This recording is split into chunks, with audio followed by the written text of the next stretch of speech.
Today's video, we will learn about the role of heme within hemoglobin and myoglobin, also the structure of heme, the bonds involved, as well as the roles of a distal and proximal histidine. So we'll start by talking about hemoglobin. It is a heterotetramer, meaning it is made up of 4 subunits, each subunit being a tertiary structure, and 4 of them makes hemoglobin a quaternary structure. Because each of these tertiary structures has one heme, that means it can bind to one oxygen, and having 4 of subunits, that means hemoglobin can bind to 4 oxygens. Whereas for myoglobin, because it's a monomer, it's a tertiary structure, it has one heme. So myoglobin binds to 1 oxygen, whereas hemoglobin binds to 4 oxygens. Something important to know for the exam is that these two have very different quaternary structures because myoglobin doesn't have a quaternary structure, but hemoglobin does. And they also differ in primary structure because their amino acid sequences are different.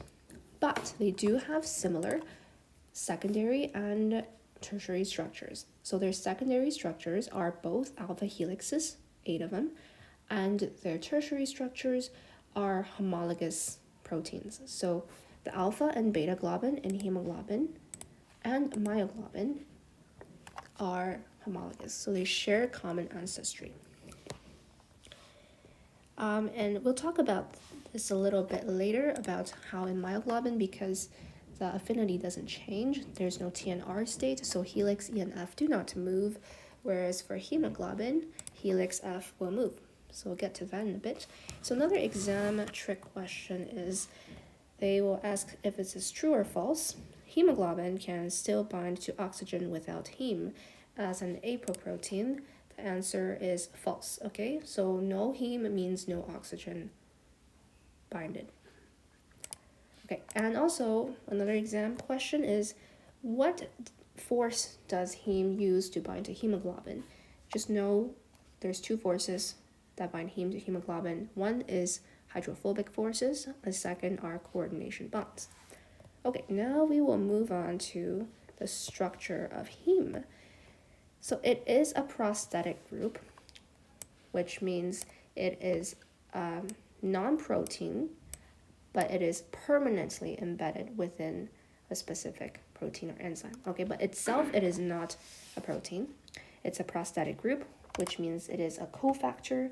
It is also a coenzyme, okay, because coenzymes include the subgroup prosthetic group, but it is not a co-substrate, okay? So having given that definition, prosthetic groups, heme also increase enzyme and protein reactivity because enzymes are made up of proteins. And heme is amphiphilic or amphipathic, same thing, which means it has a hydrophobic portion, which is the entire molecule, and there is one hydrophilic portion, which are these propionyl groups. Okay. So the porphyrin ring are these bonds here. This is a porphyrin ring, are held in place by hydrophobic interactions and coordination bond. Okay, so that's also the same forces that hold heme into hemoglobin. And so we have an iron in the middle, which is formed by 6 coordination bonds. So in the 5th coordination position, we have the proximal histidine that forms a coordination bond with Fe2+.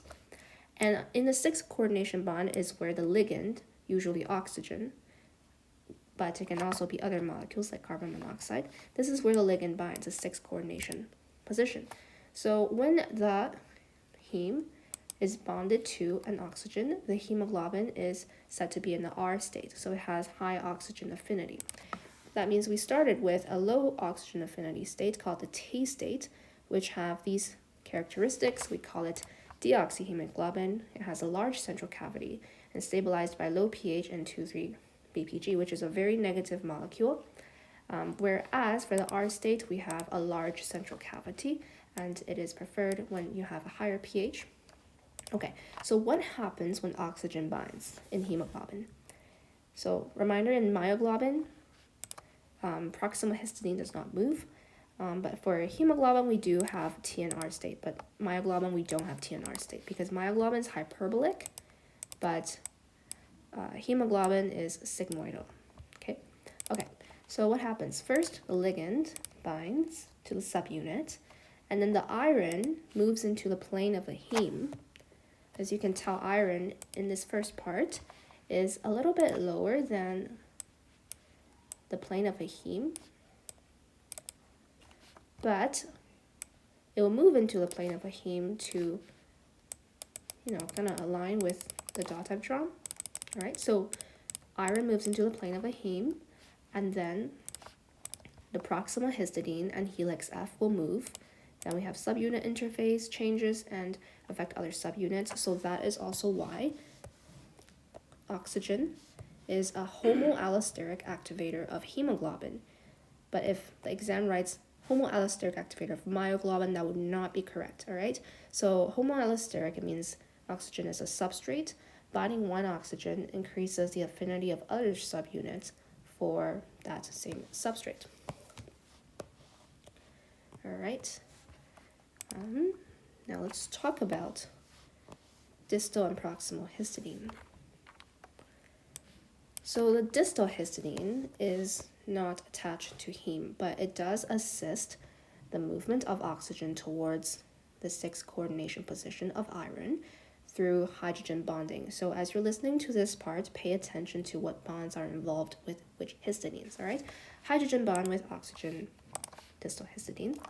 It also sterically hinders carbon monoxide from binding to iron, although iron can bind to carbon monoxide.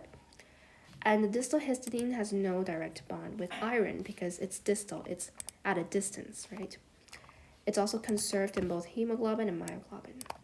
Now at the bottom here, we have another histidine, that is our proximal histidine, which forms a coordination bond with iron.